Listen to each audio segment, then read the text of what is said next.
Hey everybody, so I've been trying to make this video for like 30 minutes now, but my computer wouldn't let me make it. First because it was slow, then because it had too much on its memory and you had to clear some memory, so I went and deleted like a whole bunch of videos of just stuff that's old and really not relevant anymore and nixed it. So I'm at my aunt's house right now. She's not home at the moment, so I'm vlogging at her place. That's why you don't recognize my surroundings. I'm going to do a quick update. Then I'm going to do a video on my family binder that I made forever ago and how I'm going to change it so that I can actually use it now. Then I'm going to do an update on my planner. So there's a lot coming your way, and it's all going to happen within the next 30 minutes, so get ready. Okay, so my quick update, let's see. I have a boyfriend now. His name is Eric, and I met him through work, so we work together, but it's not like a bad thing. Like, he's only 2 years older than I am. He's not in like a super high authoritative position, so there's not really a problem, but like our managers are acting like there's a really big problem and they're not scheduling us together anymore, which is super stupid in my humble opinion. But you know, this too shall pass when they see that it's not a big deal, that we're not going to like lie and cheat and steal money under the table. It'll all go back to normal. So there's that. My grandparents' condo was put on the market. Hello. My aunt's cat. Was put on the market yesterday, 6/20/2014, and it sold today. That was a hard one to deal with. It was not fun. I didn't think that it would like upset me as much as it did, but oh, bugger, I had a meltdown. A pretty big one. It was a significant meltdown. It happened. I realized that I don't really know a whole lot about like life things. Like when I do my taxes every year, my dad kind of just tells me what I'm supposed to be clicking and what. And I don't know. I don't really know what I'm doing. I'm just clicking stuff. Like I don't ever really pay attention to it. I don't actually know how to use it. So I'm going to be learning how to do life things. I've been paying my student loans, and I'm going to show you the forms that I use for that. But I just redid my coupon binder. I was using a 1-inch. It wasn't big enough. Like literally, I'd go in the store to start my shopping, and the rings would pop open. There was so much in there. So I quickly transferred all of my stuff into a 1.5 inch. So far it seems to be okay. Fingers crossed. I don't know how I feel about it yet, but it's in. Everything's here. You know, we'll see how it goes. Hopefully it'll go well.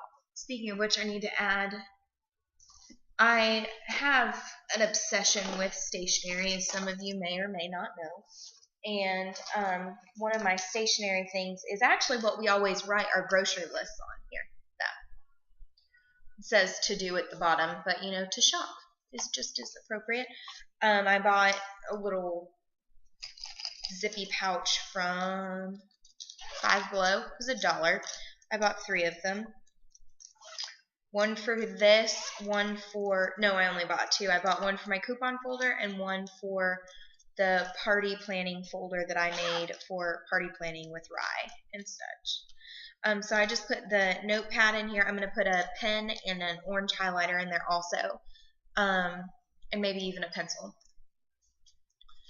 So that's what I'm going to do with that. So that's that. See, that was quick. Quick on my student loans. Let me get it so that like it's not showing you anything personal.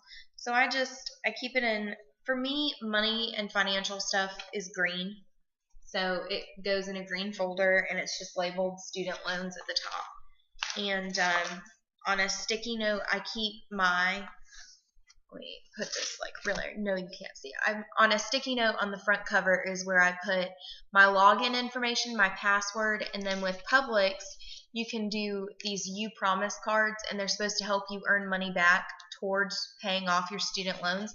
I have one for the loans I took out and one for the loans that my dad took out, and I have the numbers written on the bottom so I know whose is whose, because I did put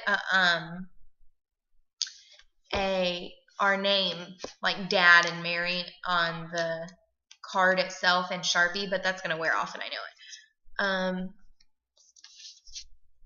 Number for the You Promise sales department should I need it. A breakdown of something. Okay, this is where it gets really juicy. Okay, is there anything?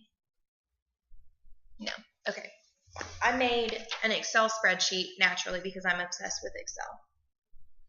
Made an Excel spreadsheet, and it lays out, so at the top it says student loan observation chart.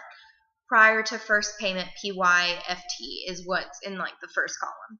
Okay, so there's a column that says student loan name, loan amount, PTFP, and interest rate. So it tells me, okay, this is the name of this loan, this is how much I owed on it, like it was when I started, and this is its interest rate. And then I have 12 little squares. Wait, 1, 2, 3, 4, 5, 6, 7, 8, 9, 10, 11, 12, 13. Okay, apparently I have 13 squares to track like my first year and then my second year, so on and so forth. So it looks like this.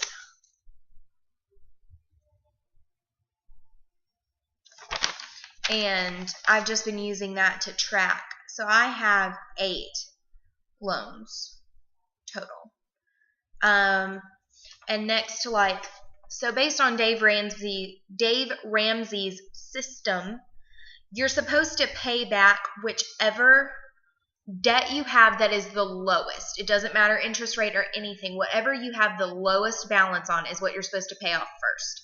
So I have a triangle next to the one that's like the lowest balance, and I pay $10 over what I'm supposed to every month, and that $10 goes directly to that one particular loan every single month. And then I have stars next to the 2 lowest interest rates, because I have 2 interest rates that are the same. So there are stars next to those.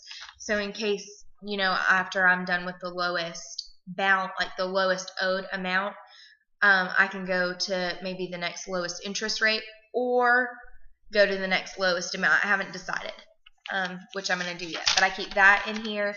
I keep a payment, just a little layout form, again, that I made on Excel really quick. It really didn't take any time at all. Kind of exactly how you do in a checkbook, you know, just the date, details, payment amount, but instead of like your adding and subtracting and then what your balance is in like your bank account ones, I have payment amount, account for overage, and amount of overage. And this is like, you'll see the black lines. This is broken up by year. So this is like every 12 payments. So I'm going to have 3 years on here. The first 12, the second 12, and the last third 12. Then I keep all of the I lost my train of thought. Choo-choo, derailed. I keep all of the letters that they've sent me in this folder. I keep those at the beginning. And then towards like any statements that they send me. They haven't sent me a statement in a long time. I don't know why. I guess they think that they can just shove that shit online and it doesn't matter. And then every time I make a payment, I print out my, I don't know what's on there. Whatever. I print out a receipt, if you will. And it's got my confirmation number on it showing I paid, and then I highlight the total outstanding balance, the bank account that was used, the total amount paid, and the payment submission date. And then I just put a little note next to the account that I put my $10 over on. And again, I put the same $10 over every time I pay my loan. Like I paid today, and I need to mark on here that I paid and highlight and all that jazz. So you guys can watch me do that really quick. Are you excited? Let me use my coupon folder to bear down on. Get my pen.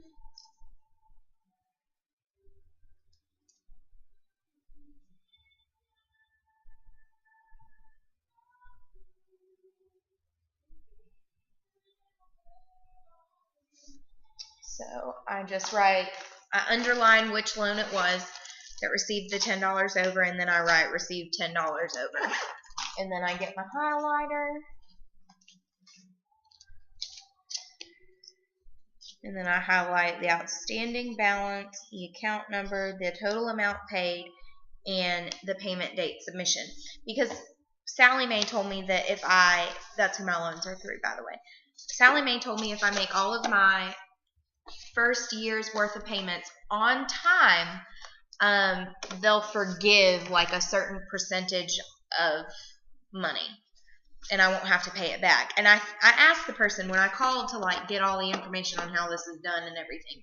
I asked him, I was like, how much does that work out to be? Like, is it really worth super stressing myself over? And he was like, I wouldn't go completely bonkers over it, but it'll work out to be about $50 total.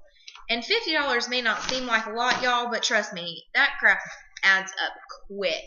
So that's the quick update on, and as far as exercise is going, I haven't been very good about it in the last 2 weeks. What happened that really just bit me in the bottom is I forgot to do my measurements last Thursday. Forgot to do my measurements, and as a result, it didn't click in my brain that I needed to be going to the gym and exercising and everything. So as a result, I did not go to the gym, I did not pass go, and I did not collect $200. So that happened.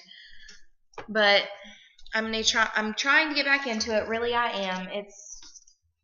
It's not easy. It's definitely a very, very difficult life choice change. So, I'm taking it one day at a time. I'm doing the best I can. This week has been super, super stressful. And as a matter of fact, I tried going to the gym the other day, but I started my period. TMI, right? Started my period, and I was in all kinds of pain. Like, I went to the gym because they say, go to the gym when you're on your period. You'll feel so much better, and da-da-da-da-da. Bullshit, y'all. Bullshit. I am calling it. You do not feel better in the condition that I was in. I was cramping so bad. I was like, okay, I'll stretch, I'll do crunches, and I'll do the treadmill. And that should be enough. And then I'll stretch again at the end. Was not pleasant. I'm on the treadmill. I'm not even going fast. I only go like 3.3 is my speed. Simply because that's how fast I can walk without hurting my hip. And that's a big thing for me. If I'm in a lot of pain, I'm not going to go back to the gym if I'm hurting. So I do 3.3, and that is a good pace. It doesn't hurt my hip. It doesn't make me feel like I'm about to pass out. Like, it gets my heart rate going. Don't let me lie to you. It does move my heart enough to where I'm getting something out of it. But it's not so much that my hip hurts. And then when I do like the cool down, I don't do like the 1.2. No, I take it to 2.5. So I don't drop it much. But I forgot where I was going with that. Oh, so I was in a lot of pain, and I was at the gym, and I was on the treadmill, and I was doing my 3.3, and I was like, oh, I feel so nauseous. I'm going to throw up everywhere. Let me slow down. So then I took it to 3, and I still felt nauseous. And so I took it to 2.5, and I still felt nauseous. As a matter of fact, I felt worse at 2.5 than I did at 3.3. So I was like, clearly I cannot do this. I am dying. To the point where I almost called out of work. The only reason I chose not to call out of work is because it was a Wednesday, and that's senior discount day, the last day of sales, and it's the day we have the most couponers come in.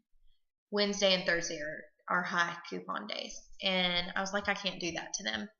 Like, I'm supposed to close, which means I'm probably closing cashier. I can't do that to them. That would be really, really shitty. So I went in, and I suffered literally the entire time. So anywho, so that's what the deal is, and I'm going to close this. This is your first video. This is the big combination update video, and the adult life hack, life sucks video. And now I'm going to close out, and I'm going to do a quick video on my life family binder, and then I'm going to close that, and then I'm going to do a planner one. And then I think I'll be done. Okay, you ready? Set.